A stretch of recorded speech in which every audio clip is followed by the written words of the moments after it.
안녕하세요. 김성겸 목사입니다. 산돌 성경을 깨우신 여러분 환영합니다. 오늘은 요한계시록 3장, 4장, 5장 살펴보도록 하겠습니다. 요한계시록 3장은 4대 교회에 대한 말씀으로 시작이 됩니다. 꽤 날카로운 비판으로 시작되는데 1절 뒷부분 보시면 네가 살았다 하는 이름은 있지만 죽은 자다 이렇게 말씀하고 있어요. 그러니까 대외적으로 평판은 좋았던 것 같아요. 그러나 실체는 전혀 그렇지 않다는 거죠. 2절에 보시면 하나님 앞에 네 행위에 온전한 것을 찾지 못하였노니 온전하지 않다고 하시는데 4절 5절을 참고해서 그 언어로 표현을 하자면 옷이 더럽다, 흰옷을 입고 있지 않다 이렇게 묘사할 수 있겠습니다.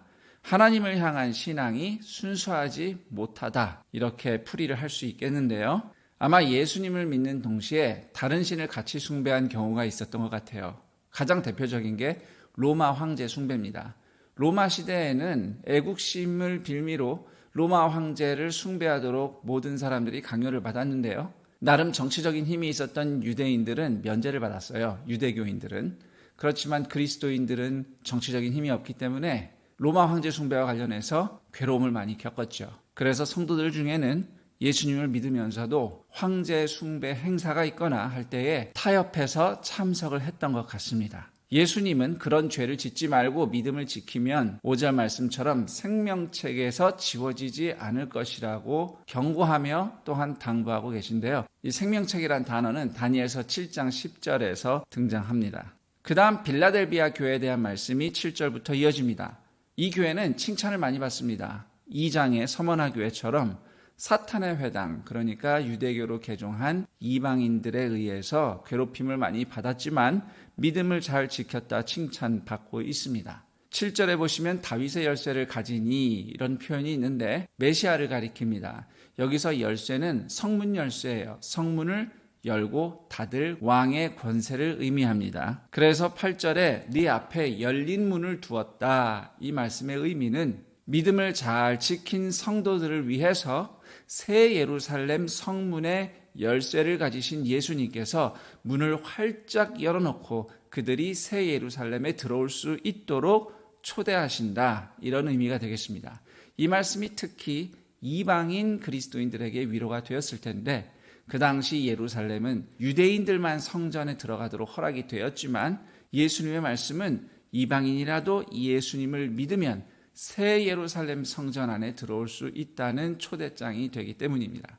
그리고 12절에 믿음을 지킨 성도는 성전의 기둥이 되게 하겠다 이런 말씀이 있는데요. 옛날에 유대인들은 회당을 건축할 때 공을 많이 세운 사람, 헌금 많이 한 사람을 회당 건물 기둥에 이름을 새겨줬대요. 로마 사람들도 그런 관습이 있었다고 합니다. 신전 짓고 기부한 사람 이름 적어주고 여기서 주님은 믿음을 잘 지킨 성도야말로 성전의 기둥 같은 존재이며 그 누구의 노력도 아닌 예수님에 의해서 세워지는 존귀한 성도들이다. 이런 의미로 이 약속을 해주시는 겁니다.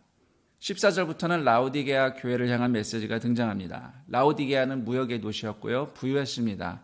라오디게아 교회도 부유했을 겁니다. 주님은 15, 16절에서 차지도 뜨겁지도 않은 라오디게아 교회의 영적 현실을 지적하고 계십니다. 이 은유에는 배경이 있습니다. 라오디게아 부근에 골로새와 히에라볼이라는 유명한 도시가 있는데요. 골로새는 산에서 내려오는 시원한 샘물로 유명하고 히에라볼리는 뜨거운 온천수로 유명합니다. 그렇지만 라오디게아에는 그렇다 할 수원지가 없습니다. 그래서 이 양쪽 도시에서 물을 끌어다가 수돗물로 공급을 했는데 그러다 보니 시원한 물 끌어와도 라오디게아 올 땐 미지근해지고 뜨거운 물 끌어와도 여기 도착할 때쯤엔 미지근해지는 거예요. 맛도 없고 더러운 물. 그런 상태가 라오디게아 교회의 상태였다고 주님께서 지적하시는 겁니다. 이거는 이제 열정이 없다 이런 의미보다도 변질됐다는 의미로 이 말씀을 하신 거예요. 무엇이 라오디게아 교회의 문제였을까 생각해 볼 때 17절을 참고해 보면 너희가 겉으로 볼 땐 부유하고 부족한 게 없지만 실상은 가난한 자들이다 라고 하시는 걸 들어볼 때에 우상 숭배 문제가 있었던 것 같습니다. 로마 시대에 경제 활동을 하면서 돈을 많이 벌려면 필연적으로 로마 황제 숭배와 연관되게 됩니다. 그 당시는 종교, 정치, 문화, 경제가 다 뒤섞여 있었던 시절이기 때문이죠. 그래서 라오디게아의 부자 그리스도인들은 그렇게 타협을 하면서 돈을 벌었던 사람들이라는 것이죠. 그것에 대해서 주님이 회개하기를 말씀하시고 계시는 겁니다. 그래서 20절에 보시면 볼지어다 내가 문 밖에 서서 두드리노니 누구든지 내 음성을 듣고 문을 열면 내가 그에게로 들어가 그와 더불어 먹고 그는 나와 더불어 먹으리라. 아주 유명한 말씀이 나옵니다. 그런데 이 말씀은 믿지 않는 사람에게 하신 말씀이 아니고 믿는 사람인데 신앙이 변질된 우상 숭배와 타협한 사람에게 하시는 말씀이에요. 다시 말해서 우상 숭배로 더러워진 너의 식탁을, 너의 삶을 깨끗이 정결하게 하여서 거룩한 주님을 모시는 식탁 교제를 회복하라. 이런 의미가 되겠습니다. 그 다음 4장부터는 지금 고통받고 있는 성도들이 어떻게 예수님과 함께 최후의 승리를 거두는 사람들이 될 것인가 이야기를 들려주기 시작합니다.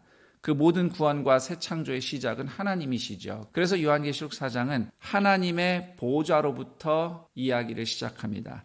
3절에 보시면 하나님의 보좌 옆에 양쪽으로 다른 보좌들이 쭉 펼쳐 있는데 24개가 있다고 그래요. 그리고 24명의 장로가 앉아 있는데 이 24명의 장로가 누구냐?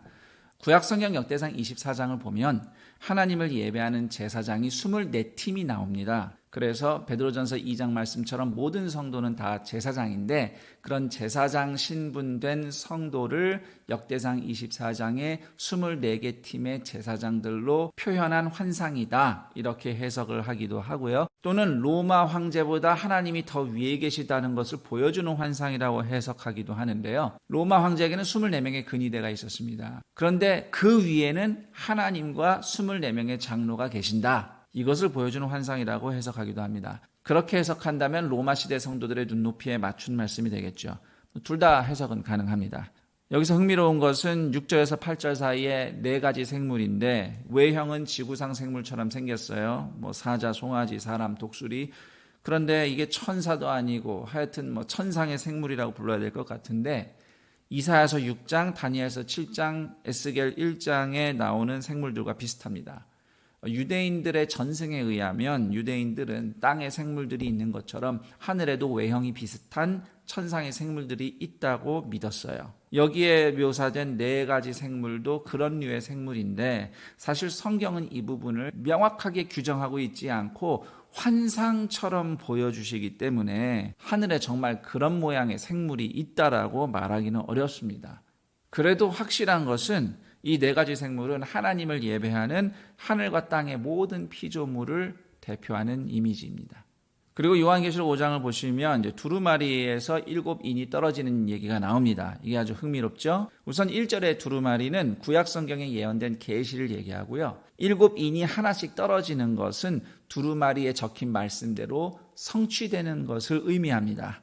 5절과 6절의 유다 지파의 사자, 다윗의 뿌리, 죽임당한 어린 양, 모두 예수 그리스도를 가리키는 말인데 바로 이 어린 양이 두루마리를 받아서 인봉을 하나씩 뗀다 함은 구약에 예언된 하나님의 뜻, 즉 하나님의 구원 계획이 이 땅에서 예수님에 의해 성취됨을 보여주고 있는 장면입니다. 어떻게 성취되는가? 죽임당한 어린 양, 십자가 지신 예수님을 통해서 성취된 것이죠. 그렇게 죽임당한 어린 양이 하나님 보좌 옆에 앉아있는 장면은 예수님은 십자가를 통해 죄악을 정복하신 하나님이심을 보여주는 장면이 되겠습니다. 자, 여기까지 요한계시록 3, 4, 5장 살펴봤습니다. 그럼 전 여기서 인사드리고 내일 다시 여러분 찾아뵙겠습니다. 감사합니다.